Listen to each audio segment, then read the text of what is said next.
Welcome to on my mind. دوستو، میں ہوں آپ کی دوست، آپ کی ہوسٹ فاز. میرے اس پوڈ کاسٹ کا ہمیشہ سے ایک مقصد رہا ہے کہ ہم اپنے ذہنوں کو کھولیں. اگر کوئی سوچ ہمیں پریشان کر رہی ہے تو ہم بات کریں. کیوں ہم ہر موضوع پر تو کھل کر بات کرتے ہیں، لیکن جیسے ہی مینٹل ہیلتھ کی بات آتی ہے وہاں ہماری بولتی بند ہو جاتی ہے. ہم خاموش ہو جاتے ہیں کہ نہ جانے کون سا گناہ سرزد ہو گیا. اگر ہم کچھ بول دیں گے تو لوگ ہمیں پاگل قرار دے دیں گے. آپ کو شاید معلوم نہ ہو، لیکن یہ بیماری خاندانی بھی ہوتی ہے اور کچھ گھرانوں میں دیکھی جاتی ہے جہاں والدین اور پھر بچے بھی اس سے سفر کرتے ہیں. لیکن افسوس اس بات کا ہے کہ نہ تو ماں باپ بولتے ہیں اور ان کی دیکھا دیکھی بچے بھی خاموش رہتے ہیں. پھر اچانک کوئی انہونی ہو جائے تو پتہ چلتا ہے کہ بچہ کس تکلیف سے گزر رہا تھا. یہ ہفتہ یعنی 1 فیبرری سے 7 فیبرری تک کو ڈیڈیکیٹ کیا گیا ہے بچوں کی مینٹل ہیلتھ کے لیے، تاکہ کچھ اویئرنیس پیدا ہو اور بات ہو سکے. جی ہاں، بچوں کی مینٹل ہیلتھ کا ویک. اب آپ سوچیں کہ ہم تو بڑی عمر کے لوگوں کی ذہنی پریشانیاں ان کی مینٹل ہیلتھ کو اگنور کرتے ہیں، اور یہاں تو بچوں کو ڈسکس کیا جا رہا ہے. دوستو، WHO کے مطابق 1 in 6 children experiencing mental health issue, یعنی 6 میں سے ایک بچہ ذہنی دباؤ کا شکار ہے، جن میں 50% ذہنی پریشانیاں اور ان کی پرابلم 14 سال کی 14 ایئرس کی عمر سے اسٹیبلش ہوتی ہیں. اور 70% بچے جو اس مینٹل ہیلتھ کا شکار ہوتے ہیں انہیں کوئی اپروپریٹ سپورٹ اگر ابتدا میں یا ارلی سٹیج پر نہیں ملتی تو آگے جا کے بہت پرابلم ہوتی ہے. اور ہوتا بھی یہی ہے کیونکہ بچے بولتے نہیں ہیں اور ان کو کچھ ہیلپ نہیں ملتی ارلی سٹیج پر. اب آپ خود ہی اندازہ کر لیں کہ اگر 6 میں سے ایک بچہ اس تکلیف سے گزر رہا ہے تو غلطی کہاں ہے؟ پہلے تو ہم اپنے ارد گرد دیکھیں. گھر ٹوٹ رہے ہیں، ڈائیورسز پہلے سے بہت زیادہ ہائی لیول پر چلی گئی ہیں. اب یہ شوہر اور بیوی کا جدا ہونا نہیں، بلکہ اگر اس میں بچے شامل ہیں تو وہ زیادہ سفر کرتے ہیں. ان کا تو کوئی قصور بھی نہیں ہوتا، لیکن سزا زیادہ بھگتتے ہیں. اور اگر اس سزا میں ڈائیورس کے بعد ماں یا باپ دوبارہ شادی کر لیں تو پھر بچے اور زیادہ اکیلے پڑ جاتے ہیں، کیونکہ ماں باپ نے تو دوبارہ اپنی دنیا بسا لی، مگر بچے بغیر کسی جرم کے تنہا رہ گئے.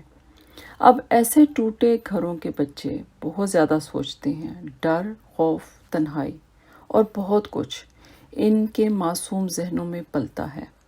اب یہ نہ تو کسی کو بتا سکتے ہیں نہ مدد مانگ سکتے ہیں، کیونکہ مدد مانگنا یا بات کرنا تو گناہ ہے. لہٰذا یہ مرض بڑھتے بڑھتے ان کی زندگی کو تباہی کی طرف لے جاتا ہے. دوسری وجہ گھروں کے اندر ڈومیسٹک وائلنس، چاہے وہ میاں بیوی کے درمیان میں ہو، چاہے ساس سسر یا کسی بھی گھر کے فرد کے ساتھ ہو. یہ سب چھوٹی عمر میں دیکھنا بچے کی ذہنی صحت پر وہ اثر چھوڑتا ہے جس سے وہ زندگی بھر باہر نہیں نکل سکتا، بشرطیہ کہ اسے سپورٹ ملے، اسے مدد ملے. بچے خاموش ہو جاتے ہیں کیونکہ ایک ڈر ان کے ذہن میں بیٹھ جاتا ہے. وہ لوگوں سے بات نہیں کرتے، ہچکچاتے ہیں، اکیلا رہنا پسند کرتے ہیں. ان کا رشتوں پر سے اعتبار اٹھ جاتا ہے. پڑھائی اور پھر پروفیشنل لائف میں بھی اسٹرگل کرتے ہیں. آپ کو نہیں لگتا کہ ان بچوں کو ہیلپ ملنی چاہیے؟ 29% پیرنٹس یا والدین آپ کہہ لیں شرمندگی ہوتی ہے انہیں، وہ امبیرسڈ فیل کرتے ہیں اگر ان کے بچوں کو کسی کاؤنسلنگ کی ضرورت ہو. میں یہاں زندگی کی وہ حقیقتیں آپ کے ساتھ شیئر کر رہی ہوں جسے شاید آپ کبھی جانتے بوجھتے اگنور کر جاتے ہیں. لہٰذا بہتر یہی ہے کہ آج وہ آپ ان تمام باتوں کو سوچیں جس کا میں یہاں ذکر کر رہی ہوں، خاص طور پر بچوں کے بارے میں جنہیں ہم کہتے ہیں یہ تو بچے ہیں، کیا سمجھیں گے. وہی بچے سب کچھ سمجھتے ہیں اور دماغ کو دل پر بھی لیتے ہیں. اب ایک اور مسئلہ پاورٹی. ماں باپ کے پاس جب پیسوں کے وسائل محدود ہوں تو گھر بھی افیکٹ کرتا ہے. جیسے آج کل پینڈیمک میں جہاں لوگوں کے کام ختم ہو رہے ہیں وہاں بچوں کے کھانے پر بھی اثر پڑ رہا ہے کیونکہ اسکول بند ہے اور جو فری میل اسکول میں ملتے تھے وہ ہارڈلی مل رہے ہیں، جو جا کر فوڈ بینک پر بھی بہت زیادہ دباؤ پڑ چکا ہے. ایسے حالات میں بچوں کے ذہن پر اثر پڑتا ہے. اس کے علاوہ بچوں کی زندگی میں جب بدلاؤ آتا ہے ان کی عمر کے ساتھ ساتھ تو وہاں پر بھی ان کی انگزائٹی اور وری کا لیول بدل جاتا ہے. اسکول میں جب بچے بڑے بڑے بیگ اور کتابوں کا بوجھ لے کر جاتے ہیں تو وہ بھی پریشر میں ہوتے ہیں. بلنگ ایک علیحدہ فیکٹر ہے. چائلڈ ابیوز ایک ایسا داغ ہے جو بچے کی زندگی کو تباہی کی طرف لے جاتا ہے. خیر، اس ایشو پر کبھی علیحدہ سے بات ہوگی. ان تمام وجوہات میں ایک اور ایڈیشن جو اس صدی کا کرس ہے، آپ سمجھ لیں، وہ ہے سوشل میڈیا، جہاں بچے دوسروں کو دیکھ کر اپنا سیلف کانفیڈنس ختم کر دیتے ہیں. میں ان دونوں باتوں کو اپنے آئندہ ہفتے کے ایپیسوڈ میں تفصیل سے ڈسکس کروں گی، لیکن اس کا سدباب یا روک تھام کیسے ہو، کیونکہ ریزنز جاتے ہیں، اب علاج کیسے ہو. اس سال چلڈرن مینٹل ہیلتھ کی تھیم جو ہے وہ ہے ایکسپریس یور سیلف، مطلب بات کرو. خیالات اور سوچ کا ایکسچینج ایک کریٹیو وے کے ذریعے بچے اپنے ایموشنز کسی ایکٹیویٹی کے ذریعے بیان کریں.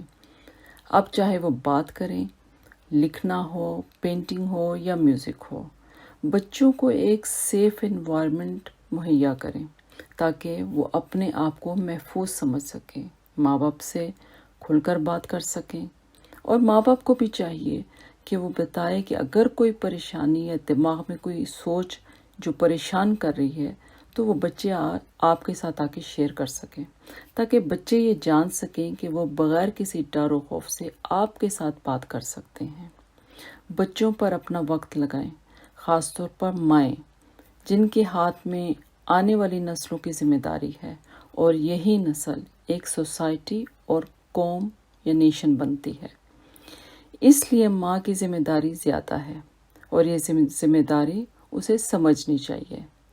اس موضوع کو ہم اگلے ہفتے بھی ڈسکس کریں گے. تب تک کے لیے بہت سی دعاؤں کے ساتھ اجازت.